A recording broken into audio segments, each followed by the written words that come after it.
The issues which we are facing right now are uh, are multi-pronged. They are caused due to various reasons, but in order to solve many issues, we need to have that eureka moment, a new way of looking at things, of doing things, in order to find a way out sometimes.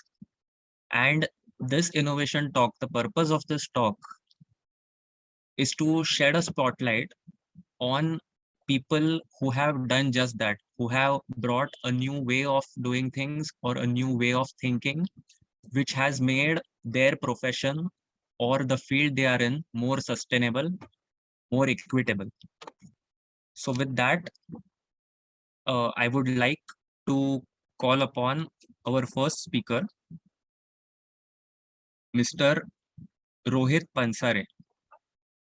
About Mr. Rohit, he is an independent consultant, trainer, and researcher in the environmental planning field. He is well versed with various geospatial platforms like QGIS, ArcGIS, and Google Earth Engine. He is a published documentary and wildlife photographer and has been a part of various studies on habitat mapping of bats, documenting corals in the Gulf of Kutch, mapping invasive species, and documenting ephemeral monsoon flora. Now, about GIS, wind turbines can provide a secure and sustainable energy supply. However, no energy production process is without its faults.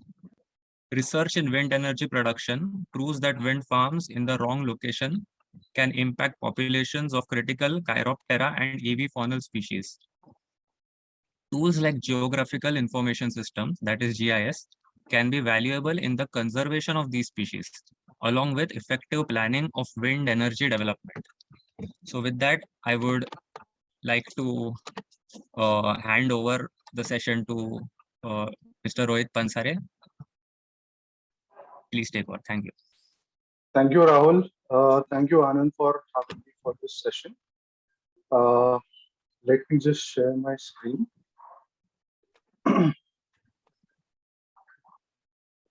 Okay. As Rahul has already given my introduction, let me tell you, I have mixed up the content a little bit. We'll not be discussing only about wind energy, but I'll be talking about other projects also, how I'm using GIS documentation for visualization or analysis in those projects. Okay, so I myself am not a geographer. I'm actually a civil engineer, and post that I've done a master's in environmental planning.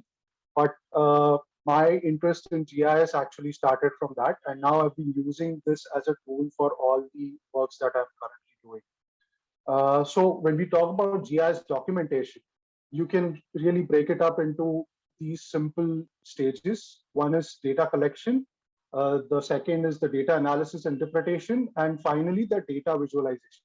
So anything that you do with any kind of GIS software or any kind of hardware is all related to this. Now, data collection can, of course, be in the form of primary and secondary data collection. We look at each of these things. I'll also discuss some of the projects that I have done and what type of tools I have used in each of these things. To begin with data collection. So when we talk about data collection, it means we have to go on field and collect information from field. We generally use GPS devices for it. Now, along with GPS devices, you've got great phones. Our smartphones are excellent GPS devices that give us almost around 2 to 3 meter of accuracy when we talk about location data. And so here I have some of the screenshots of the application that I generally use for such works. So I use an application called Locus Maps. It's a free application which allows you to upload your own data. So these points that you see are uploaded by me. So this was a project basically to map and document different information about wetlands in the Thane district. And this was being done by the district authorities. And there was a huge citizen movement to actually, the citizens also were part of this movement. So then how can you direct the efforts in such a way that the data collected is all matching, and they have all similar data that can be then analyzed easily. So for that, there was a training session that I did on how to use this app. We were given existing location of wetlands. We were supposed to go on field and verify whether those locations were correct. We were supposed to also note down what other things that we noticed in that area. And all of this is possible using apps like Locus Maps. So here you can see these are the points that were given to us, and we could navigate using this app to those locations. This is an example of a wetland that I have in my city, Thane. So here you can see this is where my location was. It shows me the altitude at that location and some other information that is already fed into the app. And here, when I click on this point, I'll know where this point is located on all the information that is attached to it. And then I can also add my own observations as an attachment in the same app. Locus also creates another. There's another application called Locus GIS, which is a more advanced version of the same app. But you can also check it out. I have added the links to all of these, so you yourself can go back and read this. And Locus is also great for not only doing field work, but also doing things like finding lost phones. So you can check out this article that I had written when my phone got lost, and I used this application to actually go back and navigate back to the location where I thought I had lost it, and got it back. The other thing that you can use for data input or data collection is remotely sensed data, and Google Earth Engine is an excellent tool for downloading satellite imagery. Here you have examples of how I have mosaic and I've downloaded satellite imagery for 2021 from the Sentinel satellites, which are the European Space Agency satellites. And all of this has been done using just a small code that I've created. On this side, you can see a clipped image of the land cover for 2021. This has again been derived. You can actually load this land cover using just these 4 lines of code that you see on the top. Just 4 lines of code, and you can move around the screen, and the land cover for that area will get uploaded. So again, this land cover is part of a global database that Google has uploaded onto its servers, and this interface allows us to download all of the data that's there on the Google servers and visualize it on our desktop. And all of this is possible without installing a single piece of software. All of this is done using a browser, preferably the Chrome browser. So you can just open up Chrome browser, make sure you have signed up for Google Earth Engine, and go to this code.googleearthengine.google.com, and you can start doing your remote sensing related work. So this is my go-to software currently for all kinds of remote sensing work. The next part after data collection, you have data analysis and interpretation. So now this is a very important part, and of course, many a times when you reach this point and you are in the middle of this analysis and interpretation, you realize probably your data collection is not complete, and you might have to revisit your data collection also sometimes. But data analysis and interpretation is extremely important. Again, there are several free tools that are available, like QGIS, Google Earth Engine, and of course, a lot of programming languages like R and Python have their own libraries that you can use for geospatial analysis.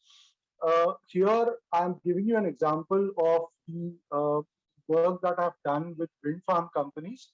So generally, when you talk about wind farms, when you have to set up wind farms, it's a pretty tricky process, and in India, there is no EI required for setting up wind farms unless and until it is they are exempted from EI.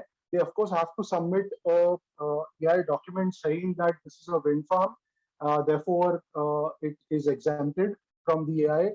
But if there are any forest areas, only then they have to say. Sorry, Rohit, to interrupt. What is EI? Oh, I'm so sorry. EIA is basically environmental impact assessment.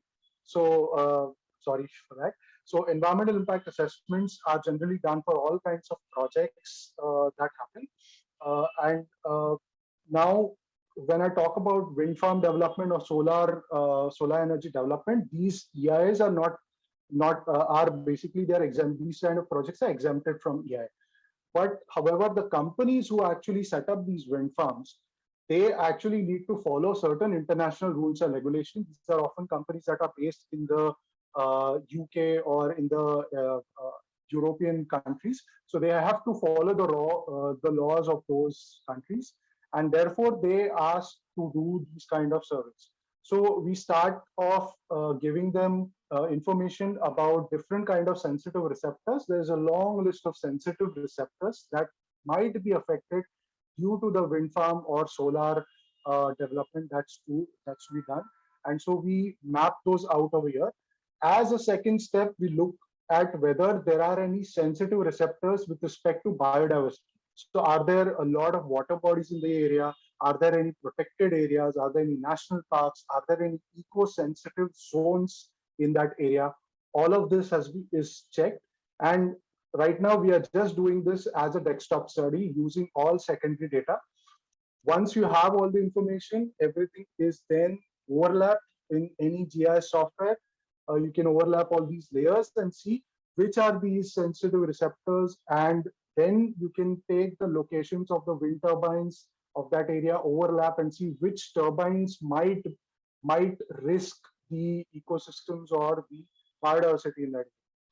As a next step, once we know that there are some eco-sensitive locations, there are some important bird and say biodiversity areas, then we go on to the next step for which we move to the field. And again, we use apps like Locus to collect information on field, to collect location. For example, generally information about, say, bird distribution, bird population distribution is fairly easily available in most locations, but it's very difficult to find information on cryptic species and find information of bat species. Okay, so for that, then we go to the location, we find which are the habitats, what species are there, and based on the characteristics of the species, based on the behavior, we create these kind of maps, which maps the critical bird and bat areas. So you can see here, there are some grayed out areas, which are the critical bat areas. And here in the background, the colors represent the bird sensitive areas. So generally the areas which are having more habitats or having more diversity, or even having species that are, say, based on IUCN, they are endangered or critically vulnerable, etc. Okay, so there is a case study that we have put up. You can check out this, and there is also a lot of research being done using species distribution models to check for particular species. So there's a link to a paper that I've provided here. You can also check that out.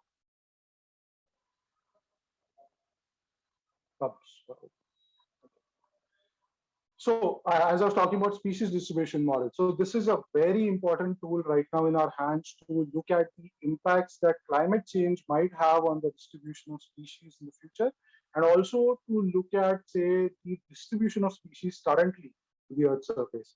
These species distribution models basically make use of parameters like temperature, precipitation, topography, land cover, and they model the distribution of species along a particular landscape. So this is an example of, say, the distribution of the Nicobar megapod. Okay, and here you can see the red areas are where there's a high probability of the Nicobar megapod being found. How did I come about this? So the very first thing is you need to find the distribution or the occurrence data of the megapod. So I need to know the exact GPS locations of where the megapod was sighted, and then it doesn't need to be any timeline in this case. It can be across any period, and based on these locations, then the model is going to take over and create this kind of a map which shows the probability of where the megapod can be found. Now, how do I use this? So let me maybe if you check the news couple of months back, there was a talk of the tourism projects being proposed in these areas. So that's where this kind of information can be useful, because like I said, cryptic species or species that are very rare and endangered, you might not easily find information. So that's where these maps become useful. I can clearly show and overlap the locations of the projects, and I can see whether it's going to affect the habitat of the Nicobar megafauna. Now, for this, I've used a R package called Valis. Okay, you can find more information on that. And here, there's also great tools that have been introduced, like this biodiversity and climate change virtual. I'm sorry, once again, Rohit, what was the tool which you said? It's called Valis, WALLACE. And then there are also certain tools available here. So this is a great, you can just check out the website. They provide all kinds of different algorithms. They provide all of the data in a single interface. You can just sign up with them and start doing your modeling. It's completely open source. You can download all the data that you upload, and you can download all the interpretation or the analysis that happens afterwards, and everything is done on the cloud. So none of the resources on your computer are being used here. So do check this out. And finally, the most important part is visualization. So how do you actually make people understand what needs to be done? Say you've collected the data, you've understood it yourself, but it's extremely important to make people understand, make policymakers understand. So in that case, the visualization, data visualization is an extremely important step. So again, the same tools like QGIS, Google Earth Engine, the packages in R and Python can be used for visualization. So here I've put an example of a map showing the land cover in the Bandipur Tiger Reserve. And this actually shows, along with the land cover, it actually shows the location of Lantana camera. So you can see here, the red patches are actually the distribution of Lantana camera based on remote sensing analysis and based on ground truthing survey that has been done. We are able to map where Lantana has been spread. Speak a little slowly. I'm so sorry. No, I'm sorry that I am unable to match up to what you're saying. Rohit, if you could just go back to that. Yeah, sorry. Yeah, tell me. Yeah, you're beyond time, so you have to. Yeah, just done. Just one slide left. Yeah, thanks. Right. So data visualization, like I said, is extremely important. This map shows the distribution of Lantana camera, and this was done totally using remote sensing and using data that was collected on the field. Here is an example. I have used Google Earth Engine to create a land cover map for the entire Idukki district for 2021, and you can see the different classifications, the classes that are created. Now, visualization can be static and sometimes it can be dynamic. So here I'm using data that's available to us, the pollution data that's available. This is a map of Pune city, and these dots that are coming and going are basically the locations where pollution data has been recorded. And based on the air quality index categories, you can see this actually tells you the air quality index for that particular time at that particular location. Such kind of information can then help us, our policymakers, to even do traffic planning and say designing better junctions. Okay, so that's it from me. Hope this was good for you. Thank you. Thank you, Rohit. Just to explain to everyone that using GIS and documenting the changes that happen in a landscape are very important from a legal point of view, especially when matters are taken to court. If you don't have proper documentation of the past and the changes that are there, you cannot prove anything in a concrete manner. So this is a very important tool. Of course, planners use it to see the speed in which things change and then plan the future. Okay, so thank you, Rohit, so much. And Innovation Talks, we are sorry we're keeping it short and rushing you a little, but thanks so much. Sorry for crossing the time. Thanks a lot for having me. Yeah, Rahul, you can take ahead and introduce Bhavya. George, please.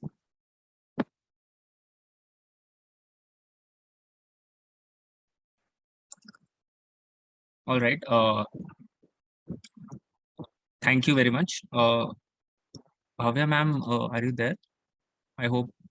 Yes, yes, I'm there. Okay, great, great. Sorry for the. So, our next speaker here for Innovation Talks is Bhavya George. She is an additional program coordinator for biodiversity conservation at Keystone Foundation. She coordinates the Barefoot Ecology program in agroecology aspects. She has a master's in environmental management from Forest Research Institute, Dehradun. She completed the successful implementation of a unique project on conservation agreements with 200 families in the Satyamangalam Tiger Reserve. This was supported by Conservation Stewardship Program, Washington, D.C. Barefoot ecology work is an approach towards inclusive conservation against the fortress conservation model. It speaks of the ways communities are involved in monitoring their natural resources in different ecosystems like forests, farms, and rivers. It also touches upon the journey beyond numbers and how it leads to conservation actions. So I would like to welcome Ms. Bhavya George. Thanks, Rahul, for that introduction. And without taking much time, I'll share the screen.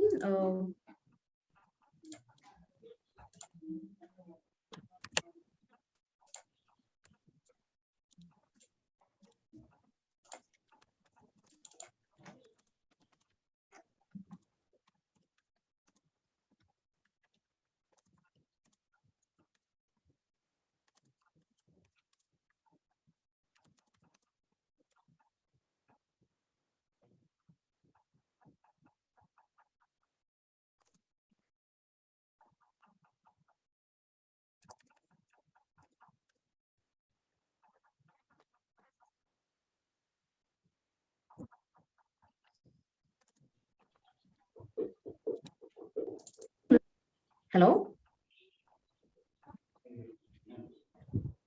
Yes, your screen is visible. Okay, okay. Sorry, I think it's been raining really hard here and in the Nilgiris, and we have some internet issues in between. If some glitch comes, please pardon. So I'm just asking in advance. So moving on, I think what Rohit was, speaking a lot about the data. And when we say of data, it's again, most of the times it's the scientific community that involves in it. But when we go into the field and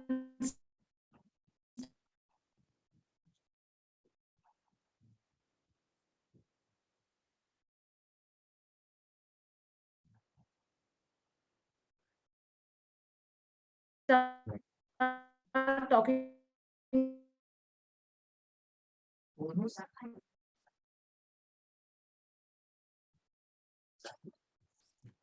took its way, and it's more than 10 years now we have been working on this model, and we have like tried it out in different ecosystems.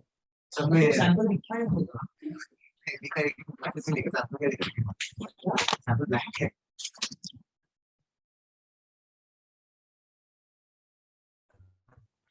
when we say barefoot ecologists who their traditional knowledge, and they have been trained in observing and recording, and also like analyzing data. And when we say analyzing, it's not to the level of really technology applications, but in a simple way, what they can analyze and go back to communities, and that is how we define them. And it's also to understand about long-term ecological monitoring, and again, it's all from the bottom-up approach. When we visit villages, talk to them about conservation, so a lot of observations they raise, and they say like what's happening with their forest around, what's happening with the rivers around, and what's happening in their farm. And those changes that they spoke, or like started becoming like an hypothesis, like a question to us, to go more deeper into it. And that's how we thought, why we have to do it, but it should be them who should be understanding more about the changes, and they should be more included, so that some inclusive approach can be taken up in the world of forest conservation, where actually they feel like forest is very much a space without people. So that's the concept, and that's a debate also going on in one sector of the world of conservation. And what are the main objectives? So one is like they will get trained and they will be equipped in monitoring their own resource. It can be, again, as I told, to Hindi mein bolte, jal, jungle and zameen. So forest, agriculture, landscape and river. And also like it will enhance them or help them to design and implement a protocol for monitoring whatever changes that's happening, and also to manage the data. And that is from a longer perspective, where more collaborations can happen with the scientific community as well as with the academics and with the institutions. And next is like to identify the indicators, like ecological indicators for this long-term monitoring, and which will integrate not just the science part of it, I mean like the modern science part of it, but it will also include a lot of about the traditional ecological knowledge. And they have like many indicators that they say. It can be about the rain, it can be about the wind that they say, or it can be also about presence of certain species, or it can be like for example mushrooms, which indicates the health of the soil, or like their forest. So this is the journey so far that Keystone Foundation has taken. Initially, we started Sorry, ma'am, your voice is not audible.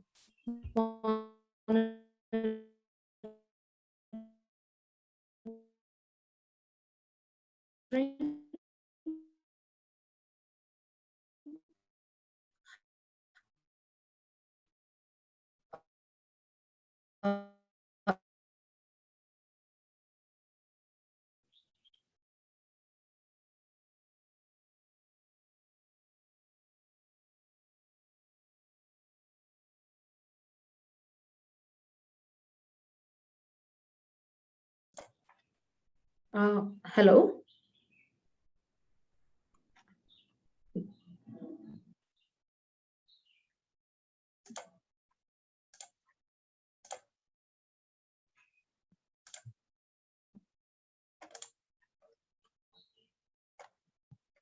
Okay, I'll start from here. Okay. So yeah, we started with the forest monitoring, which was mainly transacts and the interview with the elders of the village. And then again, like the forest monitoring was continued, but it's an area, I mean, like especially the protected areas where we work. And in that, Satyamangalam is also known for honey collection. And they collect honey from the cliffs, the tribal people there, like the Irulas. And it's kind of a conflict between the forest department and the people, because it's a tiger reserve, and they say like they don't have the rights to collect honey anymore or to go into the forest. And we thought like, why not create some evidence to advocate for their rights, and see like if they say that it is unsustainable, then yes, it has to be stopped. But if people are saying that it is sustainable, then it has to be continued, and they have all rights to take it up. And we did some forest monitoring, and the results I'll be showing in the coming slides. And then it was mainly the men who were like part of all these programs till 19. And then we felt there is real need to engage women into it. And whenever we used to like talk to the women about this forest transacts, somehow they were not interested. One is also the cultural barrier they have, where they do not want to go alone, taking, I mean, like, recording all these datas inside the forest for a long time. And then we felt probably it's also time for us to change, the ecosystem itself. And that's where the agroecology aspects we thought is also important to notice, with all these climate change happening around, and they losing some of the crops because of sometimes drought, sometimes like rain. So now we have the women barefoot ecology team across Nilgiri Biosphere Reserve, who are also observing their own lands, and they see into different aspects of it. And then with all these Kerala floods that emerged, which is also one of the area of work for Keystone Foundation, we felt people has to monitor something, what is happening with their rivers. And again, it's a different community there. They are Chola Nayakins, and now they follow up the river transacts, where they're also like trained digitally in handling cameras and GPS, and they collect some of the details around the river. And this is how like we are covering up like forest, farm, and then the river. So when we speak about the methodology, it includes both qualitative and quantitative. And then qualitative, it's mainly the interview of, it can be some memory triggers, and they also use some of the digital media tools, like it can be sound recording, or it can be video recording. And when it comes for quantitative, it's mainly the transact walks, where the transacts are decided by them. And we do help in deciding which path they have to like take, and observations. It can be point observation, or it can be like just an observation where they're working in the farm, or when they are doing their own livelihood works around the river or in the forest, what do they observe.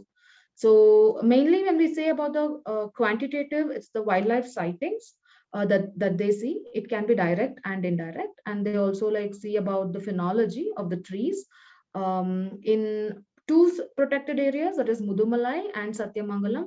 They have like decided the tree species which they want to like observe, as well as in Nilambur. And in the river, they also like see the fish species, and they do a lot of this data documentation about the fish is present, or which was not there, and it's coming and going. And it's also the flood region and the landslide region. They also like take note the changes that's happening, in the river banks. So these are mainly kind of like the data sets that they take, and they're trained in that to observe these and take a note of it. And there is a set of sheets that they usually use to record the data. So this is what I was telling when I was telling about the honey collection, and how the forest department and people had kind of like a smaller conflict between themselves. And we did this through for 1 year with the use, they have like particular cliffs where they go and collect honey each season.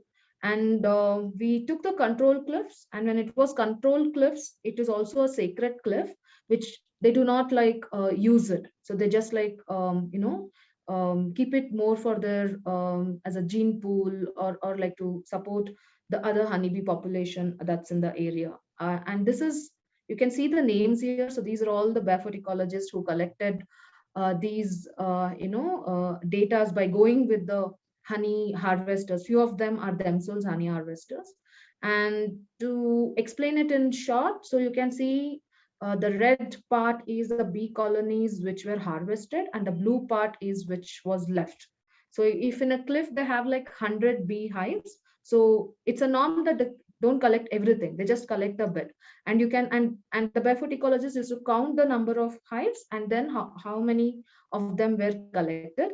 And we can see the peak season is June, and then it goes to November, where the honey collection happens in a very higher level, and also August. And it's very evident here that there are many months where it is not collected, and in the months which are collected, the hives are left behind. So it's kind of like sustainable. And we also looked into the tools that they use for this, and most of them are traditional. They use the small knives, or it can be made of the wood. So those kind of like tools, it's not like machinery has been used to like chop off everything. So we use this data to convince forest department to give some sort of pass system, or some identity to the honey harvesters, so that they can go into the forest and do what they have done from years. Because it's also a kind of skill set. It's not just collection for money, or for food, but it involves a lot of skill set behind it, and also stories behind it, and a lot of traditions and knowledge systems. And if this is stopped, all that gets stopped. And that's how we pitched it, and somewhere it worked, thanks to the field director then of the Satyamangalam Tiger Reserve who came to a public meeting and spoke to the honey harvesters who were in hundreds in number and got convinced and gave them the permission. And one is to advocate using the data that people are collecting themselves. And second one is to like take this data back to the community and see what they have to say about it. So one thing is like they used to share whatever they're collecting in the village meetings. And second is whenever these melas happen in the village. So it's a simple charts that are made by themselves with our help. We facilitate it. So you can see some of the phenology data. It is the animal sightings and where all it moves, or something like an inventory of the birds that have seen in an year. So these charts usually we put up during these melas, and whenever people come, they see it, and then they say, okay, these are the ones which are collected by our own village people, like 2 people who go into the forest. So then they start discussing it. Sometimes it's also a data validation to say like whatever has been collected by these 2 people, is it right or is it requires any change? And when we say that barefoot ecology program, it's also not just numbers or data. It goes back to a lot of other things like their stewardship in conservation. So few of them are interested in raising nurseries of the endemic species, so they're doing it. Few of them are very good with seed, and we have like a seed keepers group, and we have a village elder who teaches this traditional things to the kids. And some of the youths are very much involved with school programs, and they speak about this nature observations that they have made. And to conclude with, I think the barefoot ecology program is to link communities and conservation through kind of like a registry of biodiversity, but it's beyond the people's biodiversity registration program that's NBA is also running. So one is like it helps to go beyond this victimization scenario that's usually is there in our, world of conservation. And it helps in acknowledging their knowledge and their knowledge systems that is linked so much with the nature or the natural resource they are using and they're living around. And it's also the participation for the inclusiveness. And somewhere like when we say conservation, especially in the protected areas, communities are kept outside, but it is very important to keep them as a central in the central role. And somewhere it also gives them a local ownership of their knowledge and of their own resource if something is going wrong, to set it right. And finally, through all this empowerment, it helps in community-based ecological monitoring, and that will lead to the stewardship of their own natural resource. Yeah. So with this, I end. We have a lot of links and documents that I'll be sharing probably in the Slack, platform, or I'll share it with Mr. Anand. Yeah. Thank you. Thank you, Bhavya. That was very inspiring, and it's great to see that communities can themselves, come up and collect such fantastic data, and that Keystone Foundation is playing a very important role in, helping communities conserve their own resource. I think it connects very well with what Mr. Jayavardhan talked about, tribals and forests remaining connected to understand how ecology and economy can be combined together. So thank you so much. And yeah, we know that, from the hills and the rain conditions that are there, it must have been very tough. So thank you for that.